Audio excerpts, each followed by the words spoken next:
দেখো আজকে আমি দই কাতলা করবো, যেহেতু এটা কাতলা মাছ। দই কাতলা করার জন্য সমস্ত মশলা নিয়ে নিয়েছি। আদা, পেঁয়াজ, রসুন, টমেটো, শুকনো লঙ্কা, জিরে সব এবার একসাথে ভালো করে মিক্সিতে দিয়ে বেটে নেব। রসুন আদার সঙ্গে শুকনো লঙ্কা আর জিরে সব মিলিয়ে একসাথে ভালো করে এবার বেটে নেব। পেঁয়াজ আর টমেটোটাও একসাথে ভালো করে এবার বেটে নেব। তেল দিয়ে দিয়েছি, তেলটা গরম হয়ে গেছে। এবার মাছগুলোকে ভালো করে ভেজে নেব।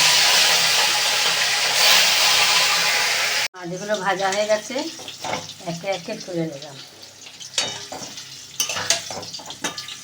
মাছ ভাজা তেলের মধ্যে তেজপাতা আর সাদা জিরে ফোড়ন দিয়ে দিলাম।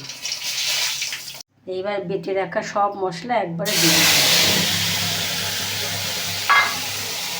এবারে দিয়ে দেবো 1 চামচ হলুদ আর 1 চামচ নুন।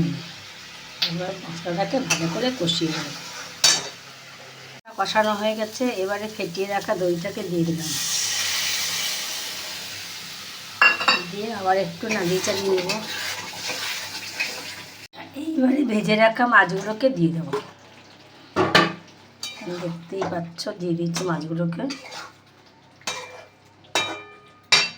যেহেতু এটা দই কাতলা তাই একটু সামান্য মিষ্টি দিয়ে দেবো। দেখতেই পাচ্ছ দই কাতলা হয়ে গেছে। এবার একটু গরম মশলা দিয়ে নামিয়ে দেবো। এই যে একটু গরম মশলা আমি দিয়ে দিলাম। দিয়ে এবার মাছের ঝোলটাকে নামিয়ে দেবো।